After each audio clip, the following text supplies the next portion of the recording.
Bom, pessoal, peguem, primeiro de tudo, quem fez as atividades dos conteúdos anteriores e tá com alguma dúvida, que queira que eu ajude? Alguém tem aí alguma dúvida? Tanto no livro didático quanto no de atividades.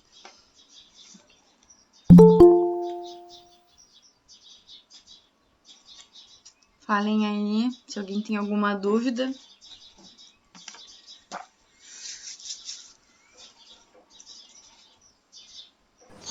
Bom dia, Sora. Bom dia.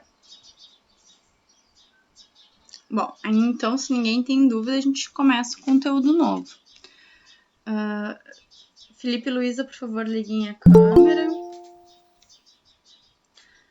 E aí a gente vai lá pro livro didático, na página 33.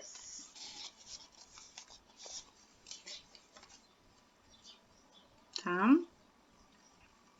Está falando sobre o sistema endócrino. Que página, Flora? 33. Sistema endócrino. Então a gente vai falar um pouquinho sobre as nossas glândulas e os nossos hormônios, tá?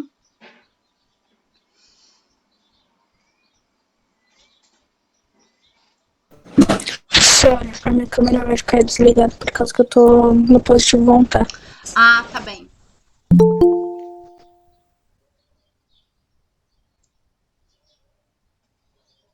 Tá? Então, repetindo quem chegou, página 33.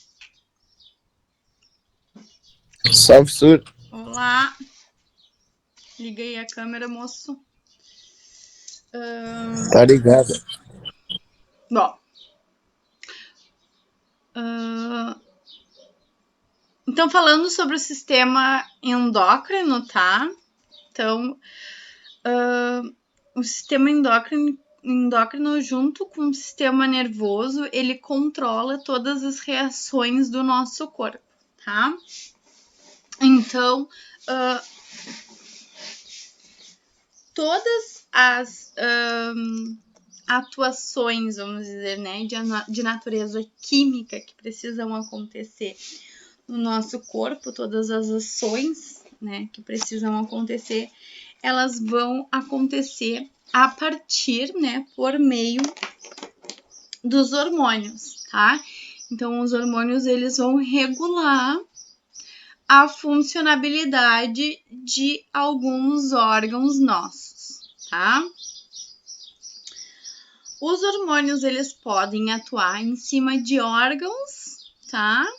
Ou em cima de outras glândulas, tá? Então, nós temos glândulas que atuam em cima de outras, tá? O hormônio, então, ele é formado por uma molécula diferente, tá? Ela é transportada pelo sangue para a região onde ela tem que agir e ele vai agir nas suas células-alvo. O que quer dizer? Cada hormônio, ele é específico para uma determinada célula, para um determinado órgão, para uma funcionalidade em si, tá? Ninguém faz o trabalho de ninguém, tá? Então, todo mundo trabalha ali junto e cada um na sua função. Bom, ali na página 33 está mostrando para nós uma representação das nossas glândulas, tá? Então, a gente tem o hipotálamo ali no cérebro. Abaixo do hipotálamo a gente tem a hipófise, né? Que elas estão ali juntas. Depois a gente tem a tireoide, que fica aqui na base da garganta. As paratireoides, vocês não vão conseguir enxergar muito bem naquele desenho ali, mas elas são como se fossem 4 pontinhos fazendo parte da nossa tireoide, tá? Nós vamos ter as suprarrenais em cima dos nossos rins. O pâncreas, que parece uma espiguinha de milho, tá? Nos homens, os testículos, nas mulheres, os ovários, tá?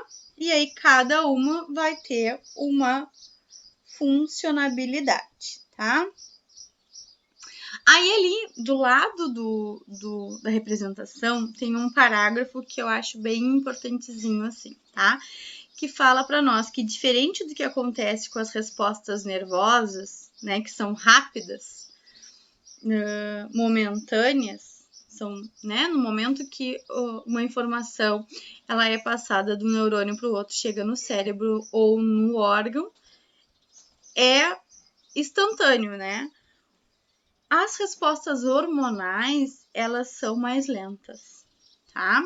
Então, os hormônios, como eles vão ser transmitidos pela corrente sanguínea até chegar na sua célula-alvo, isso leva um tempo, tá? Então, a resposta hormonal, ela é mais lenta. Porém, a sua função, ela é mais duradoura, tá? Então, no momento que ela entra em contato com a sua célula-alvo, ela age por um tempo maior, vamos dizer assim, tá? Aí a gente vai ali para a página 34. Pessoal, se vocês tiverem de dúvidas, vocês me param, tá? O Rafael e a Luísa estão com a câmera desligada. Por favor, liguem aí. Tá ligado? Tá ligada? Ah, é que pra mim tava parecendo que tava com a câmera desligada. Bom, então ali na página 34 tá falando sobre a secreção hormonal, tá? Então, como eu falei pra vocês, algumas glândulas elas vão ser reguladoras de outras, né? De acordo com a quantidade de hormônio que elas vão produzir, tá? A glândula, ela influencia o funcionamento de outra a partir do estímulo ou inibição da sua produção de hormônio, né? Então, dependendo do que quer que aconteça, tá? Nós vamos ter os feedbacks, tá? Ou chamado de retroalimentação, tá? Então, a gente vai ter esse feedback negativo e positivo, tá? Então, o que acontece? Um feedback negativo, ó, tá ali o exemplo para vocês no livro, acontece quando a concentração do hormônio tiroxina, né, o T4, que ele é secretado pela tireoide, ele diminui, ele fica abaixo do nível normal no corpo, tá? Quando esse hormônio ele tá muito abaixo do nível normal do corpo, a hipófise ela responde secretando, tá, um hormônio estimulador da tireoide, tá? Então, para o quê? Para ter esse aumento da produção da tiroxina, tá? Então, no momento que o nosso corpo tem uma redução de tiroxina, a hipófise vai fazer com que a tireoide seja estimulada para produzir esse hormônio, tá? Esse é um feedback negativo, por quê? Porque teve que acontecer a diminuição de um hormônio para estimular a produção de outro, tá? Para estimular que outra glândula fosse começasse a trabalhar, vamos dizer assim, tá? Aí ainda fala ali, ó, que nesse caso a glândula estimulada, que é a hipófise, secreta o hormônio que ativa a tireoide, tá? Se a glândula responder adequadamente, a hipófise ela vai parar de produzir o hormônio dela, tá? Feedback positivo, quando é que acontece? Quando o aumento da formação, então, de um hormônio estimula, tá, o outro. Ó, então, um exemplo ali é a regulação da lactação, tá? Então, o que acontece? A sucção do bebê, no momento que o bebê começa a sugar o leite, tá? Ele provoca a estimulação da formação da prolactina, tá? E aí a prolactina vai estimular a produção do leite, tá? Esse é um feedback positivo. Quanto mais utilizado o hormônio, mais vai ser produzido, tá? Então, aí ali ainda tem um esqueminha, ó, mostrando que a hipófise, ela controla a tireoide, tá? A hipófise, a hipófise e o hipotálamo, eles são meio que comandam ali todas as outras glândulas, tá? A gente vai ver mais ou menos como essas coisas acontecem. Então, ali embaixo começa a falar para nós sobre as glândulas em si. Qual hormônio produz, qual a função desse hormônio no corpo e tudo mais. É chato? É chato. É chato. Sabe por que é chato? Porque muita coisa a gente vai ter que decorar. Tá? Mas tem coisas que a gente consegue, só analisando ali, a gente consegue relacionar, tá? O que a gente vai ter que decorar? Os nomes. Tá? Porque como acontece, a gente vai conseguir depois linkar uma coisa com a outra e ir vendo, tal coisa acontece, então tal coisa vai acontecer também, ou vai deixar de acontecer, tá? Isso a gente consegue linkar. Os nomes a gente é obrigado a decorar. Bom, então a primeira glândula ali que a gente fala é a hipófise, tá? Então ela vai estar lá na região central do crânio, né, que eu falei para vocês, lá bem no meio do encéfalo, tá? Ela vai estar abaixo do cérebro. O tamanho dela é mais ou menos de uma semente de ervilha, tá? E ela vai produzir diferentes hormônios, tá? Como eu falei para vocês, cada um tem uma função específica. Cada um desses hormônios vai agir num lugar específico, tá? Então, a hipófise, ela é dividida em duas porções, tá? A região frontal é a adenohipófise, que secreta, vai secretar hormônios, né? Produz todos os hormônios que secreta. Então, eles produzem os seus hormônios e secretam eles. E a gente tem voltada para a região da nuca, né? Daqui de trás, a neurohipófise, que é o lobo posterior, tá? Que ela vai secretar hormônios produzidos pelo hipotálamo, tá? Então, ó, a adenohipófise, que é a parte da frente da hipófise, ela produz os seus hormônios e secreta eles, tá? A neurohipófise, ela vai secretar os hormônios produzidos pelo hipotálamo, tá? Então, ele não produz hormônios, ele secreta hormônios de outra glândula. Os hormônios, então, produzidos pela hipófise, né? Alguns deles são chamados de tróficos, porque eles vão atuar em outras glândulas, né? Lembrem lá, a hipófise, por exemplo, ela atua em cima da tireoide, tá? Então, quando esse hormônio, né, o TSH, ele estimula a formação da tiroxina, por exemplo, ele é chamado de trófico, tá? Porque ele está estimulando a produção lá da tiroxina, né? Ele está fazendo feedbacks, tá certo?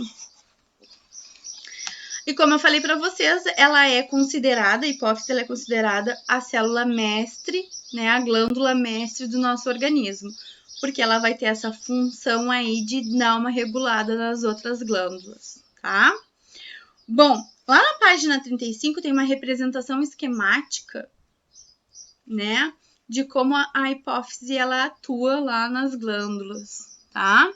Quais hormônios em qual lugar, tá? Então ali, ó, a gente tem a glândula hipófise, tá mostrando para nós o hipotálamo onde fica e onde fica a hipófise, logo abaixo, tá? Parece uma bolinha pendurada. Bom, aí tá mostrando para nós a neurohipófise, que é a parte de trás, e a adenohipófise, tá? Lembrem que a neurohipófise, ela libera os hormônios do hipotálamo. A adeno libera os hormônios que ela produz. Então, a neurohipófise, ela libera quais hormônios? Ocitocina, tá? Que vai agir lá nas glândulas mamárias para produção do leite, né? Para lactação. E no útero, para contração uterina, tá? Para expelir o feto. E lá nos néfrons, lá no rim, né? Lá nos rins, o antidiurético, tá? Que auxilia lá no processo de filtragem do nosso sangue. A adenohipófise, ela também vai atuar nas glândulas mamárias, tá? Na parte lá da produção do leite, a ocitocina vai fazer a expulsão dele, né? Liberar o leite para a parte externa do corpo e a prolactina a formação dele, tá? Na tireoide, ele vai produzir o hormônio tirotrófico, que vai fazer com que a glândula tireoide secrete os seus hormônios, tá? Nas suprarrenais, que são aquela partezinha ali que parece uma gordurinha que fica em cima do rim, a adenohipófise, ela vai liberar o adrenocorticotrófico, que ele vai estimular, então, a função ali do córtex, né, da região externa das suprarrenais para funcionarem.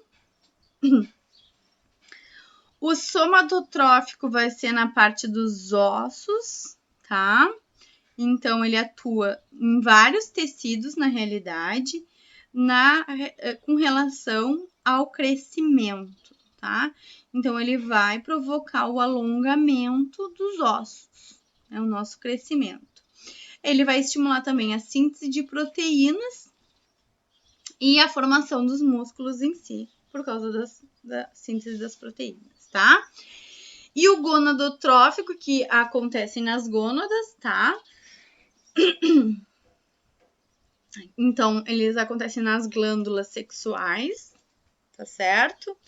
Tanto masculina quanto feminina. Ele vai formar o folículo estimulante, né? Que vai estimular lá a produção dos gametas. E o luteinizante, que estimula, então, a produção dos hormônios sexuais, a progesterona e a testosterona, tá? Então, olha só como uma glândulazinha tão pequenininha, ela influencia em todo mundo, tá? Todo mundo que eu digo é em todas as glândulas e todos os outros órgãos que essas glândulas precisam agir, tá? Então, ó, ali para vocês tem dois quadros mostrando todos os hormônios que a gente acabou de conversar e onde eles agem, o que eles fazem, tá? Que foi isso que eu acabei de falar para vocês agora, tá? Então tem tudo ali explicado como é que eles agem. Depois, a gente vai para a tireoide, né? Que é essa glândula que a gente tem aqui, nessa porção aqui da garganta, da laringe, tá? Então, ele é próximo a essa junção, né? Em frente da traqueia, perto da laringe. Ele vai ter a formação de 3 hormônios, a iodotrixina, a tiroxina e a calcitocina, tá? A triiodotiroxina é conhecida como T3 e a tiroxina como T4, tá? Esses hormônios, então, né, T3 e T4, ó, tá falando para nós que eles contêm os átomos de iodo, né, respectivamente, 3 ou 4. E um dos seus principais efeitos, então, é com relação ao metabolismo energético, tá?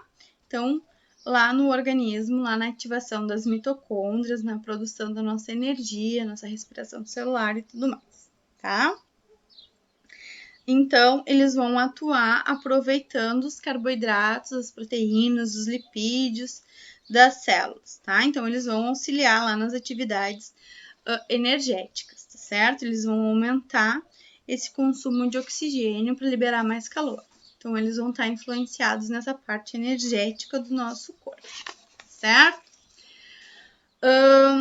Tem um quadradinho ali falando para nós que os alimentos ricos em iodo, como os peixes, né, marinhos, ostras, mariscos, frutos do mar, eles são importantes para a nossa alimentação, porque o iodo ele é importante nessa parte energética do nosso corpo, tá?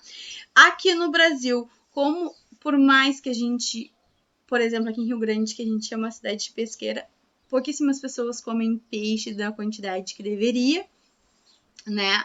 Então, o iodo, ele é colocado no nosso sal de cozinha, tá?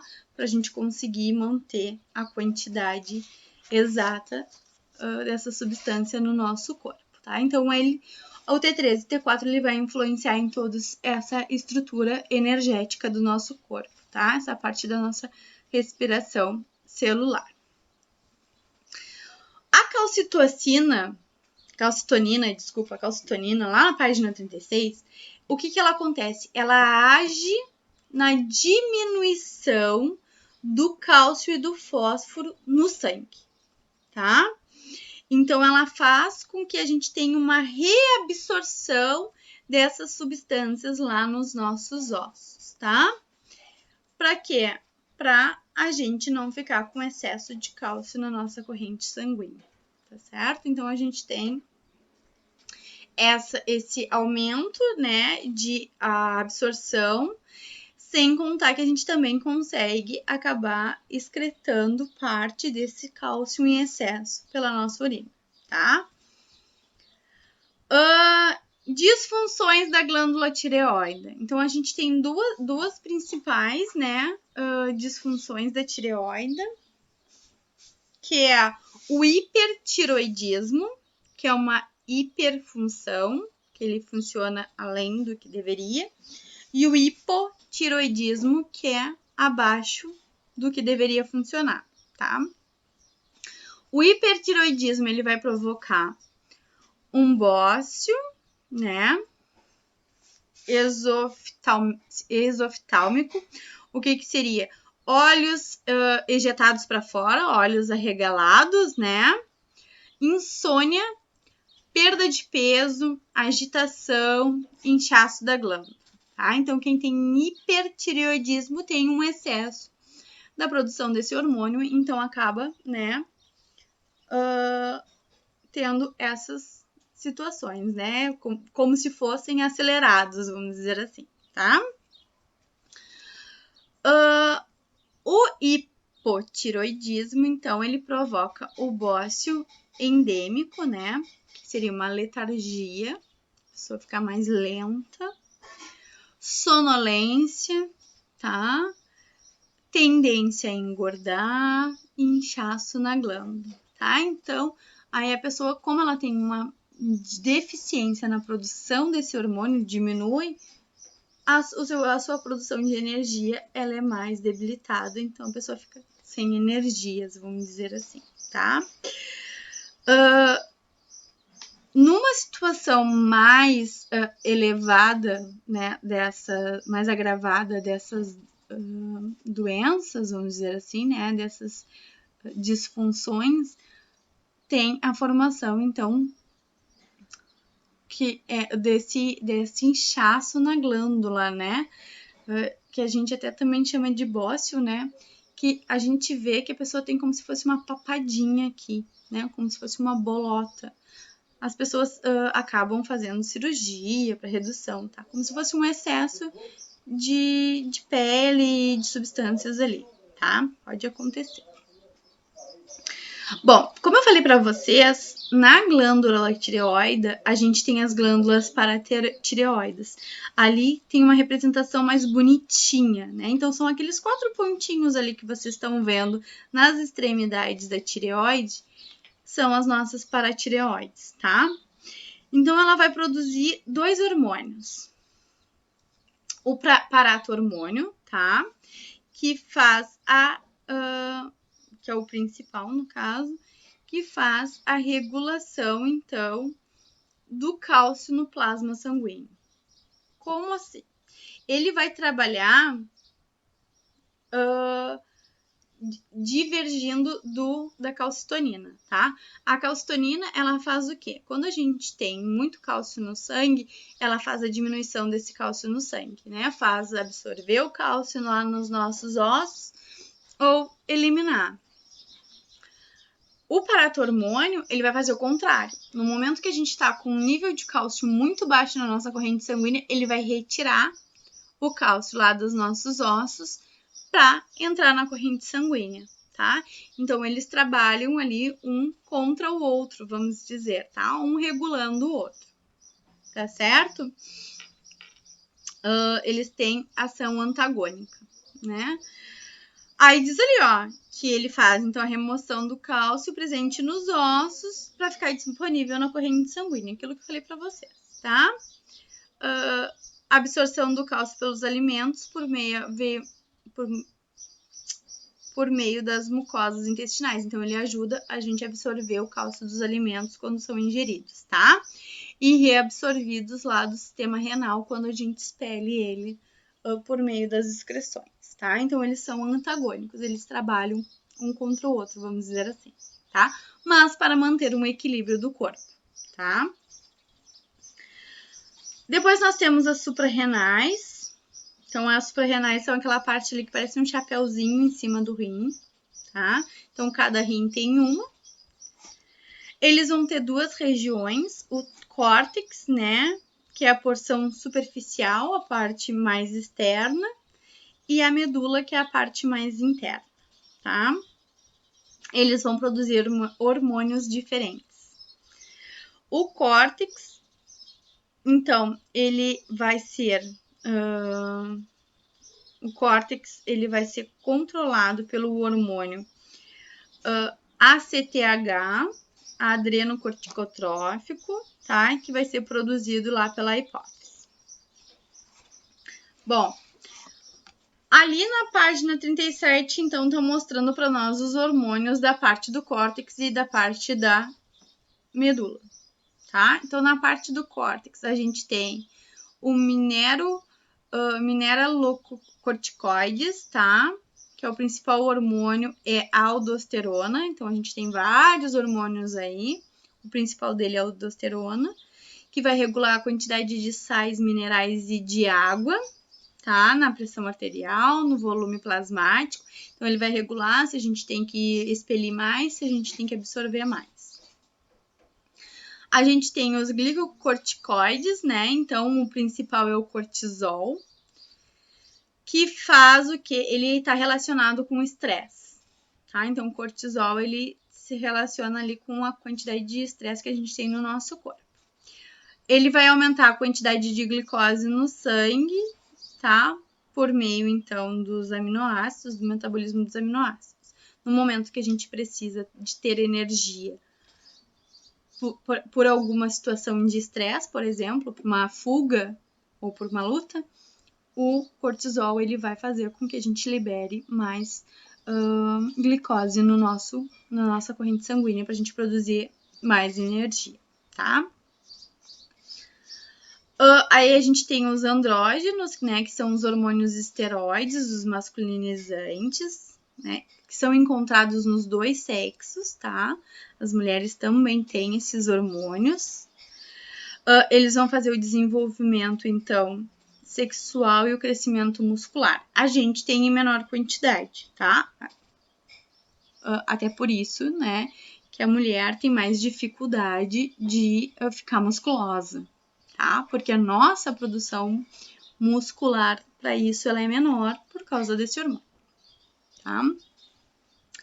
Eles são produzidos, então, em pequenas quantidades pelas suprarrenais, tá? E eles são a produção dos esteroides, né? Que nos ajudam, então, a toda essa produção lá das gônadas e dessas características, tá? Então, é um dos esteroides utilizados para criar massa muscular mais rápida, tá? Só que lembre, no momento em que tem uma entrada enorme de um determinado hormônio, outros hormônios vão ser afetados e outros órgãos também. Na medula, então, a gente tem a adrenalina e a noradrenalina, tá? Que são hormônios secretados em resposta a estímulos neurais, né? A situações de estresse e de emergência. Então, são os nossos hormônios realmente do luto-fuga, né? Que quando a gente está num estado, né, mais ativo, que a gente precisa tomar uma decisão rápida, eles vão acelerar nossos batimentos cardíacos para aumentar a oxigenação, principalmente do cérebro, tá? Sudorese. o aumento da pressão arterial, contração e relaxamento de certos músculos e a ação de preparar para respostas rápidas. Por que a contração e relaxamento de alguns músculos? Porque a gente entra naquele estado de luta ou fuga, tá? No momento que a gente vai fugir, a gente libera todo o peso extra do nosso corpo, tá? Então, aquele ditado bem feinho, que é tomei um susto e quase me caguei, é verdade.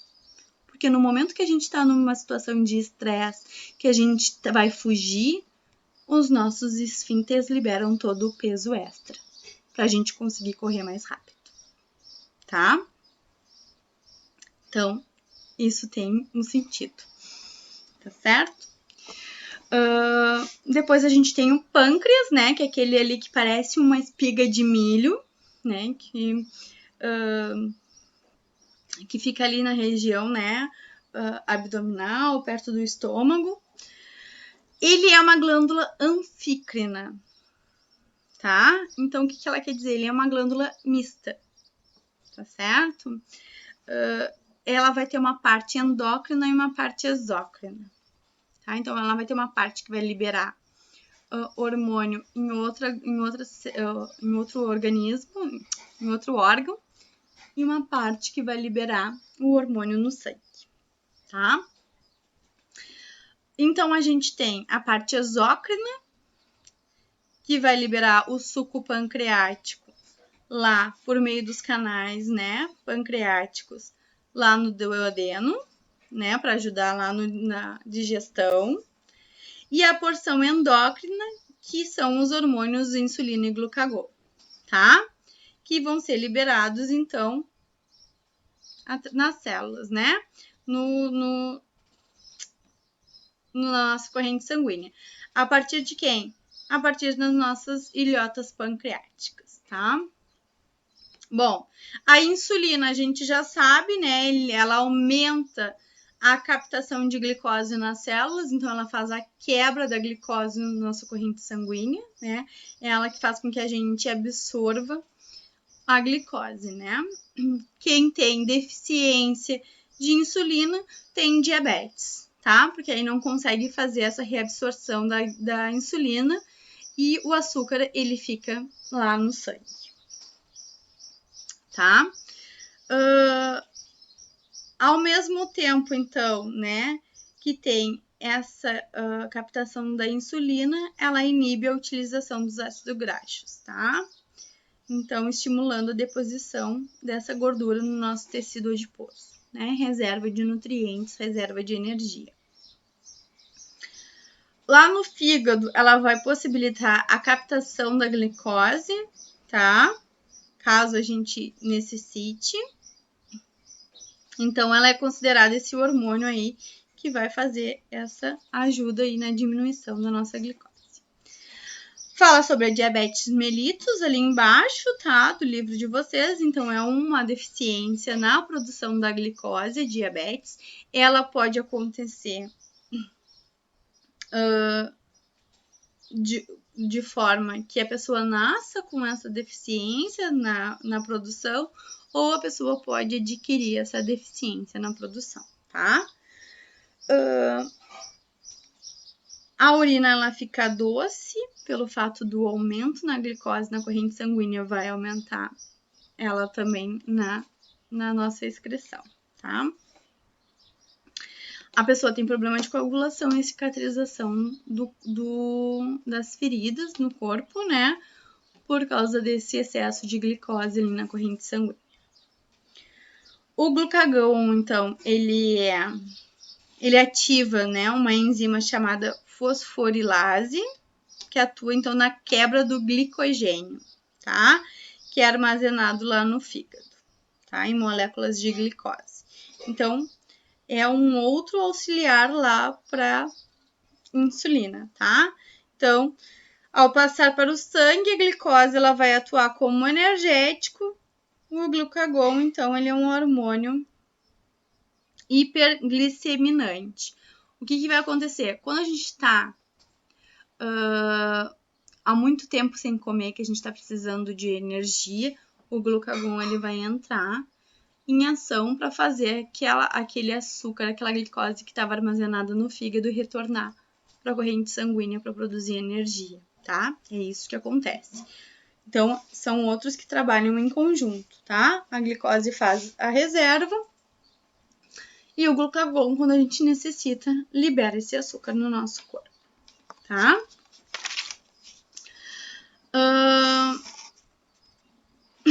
Ali na página 38 está falando do sistema endócrino nos diferentes grupos de animais, tá? Então, esses hormônios, né, eles fazem com que o nosso metabolismo funcione e ele pode ser observado em vários outros animais, tá? Então, ali tá dando exemplos, ó, de animais que já são vistos a reação desses hormônios, né, a ação de hormônios para funcionabilidade. Então, nos vermes, nos anelídeos, nos moluscos, artrópodes e equinodermatos, tá? Então, eles vão apresentar comunicações hormonais, né? Claro, né? Com um grau bem menor que o nosso, mas que vai ajudar no desenvolvimento dos indivíduos, tá? Cada um no seu nível de evolução, a sua funcionalidade hormonal, tá? E aí tá mostrando ali para nós dois hormônios que acontecem nos artrópodes, tá? O hormônio equidiosina, tá? Que atua nas células-alvo, principalmente nas epidérmicas, ó, fazendo com que os genes dessas células realizem a modificação da enzima envolvida na digestão do exoesqueleto velho. Então, lá naquela parte da muda do indivíduo, tá? E o hormônio juvenil, que vai auxiliar na metamorfose, então lá na modificação dele, tá? De larva para adulto, tá certo? Pessoal, como eu falei para vocês, essa parte ela é mais chata. Professora, Oi. já volta aí que eu vou pegar o gás lá embaixo. Tá bom. Como eu falei para vocês, essa parte ela é mais chatinha porque a gente tem que entender, saber os nomes dos hormônios, né? Mas como eles agem é muito fácil, porque no momento que a gente vê a glândula, a gente consegue analisar qual o local que ele vai trabalhar. Por exemplo, as suprarrenais, elas vão ajudar lá em toda essa parte, né, de excreção e de controle da nossa circulação, vamos dizer assim, tá? O pâncreas vai ajudar na parte da digestão, porque por mais que fale lá da glicose, né, isso está relacionado com a nossa digestão. Então, a gente consegue, aos poucos, lendo, analisando, fazendo as atividades, a gente consegue encontrar os lugarzinhos para cada um deles, tá? Bom, sobrou um tempinho, então façam as atividades. Livro didático, página 38 e 39. Vou anotar aqui no chat para vocês, tá? Que fica mais fácil. E o livro de atividades também, tá?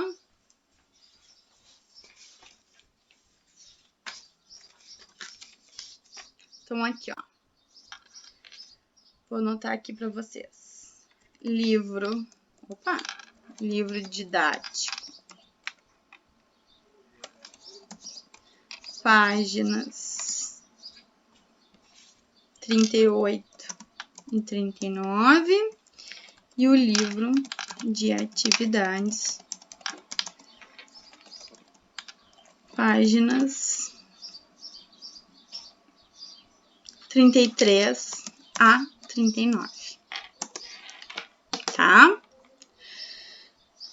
Pessoal, vou dar esse tempo para vocês começarem a fazer as atividades, tá? Eu vou desligar meu microfone. O que vocês tiverem dúvidas, vocês me chamam que eu auxilio vocês, tá? Até se por acaso, agora que vocês vão pegar os livros, aparecer alguma dúvida em algum outro exercício do conteúdo anterior, vocês já me falem que eu auxilio vocês, tá bem? Vou desligar aqui o microfone e aí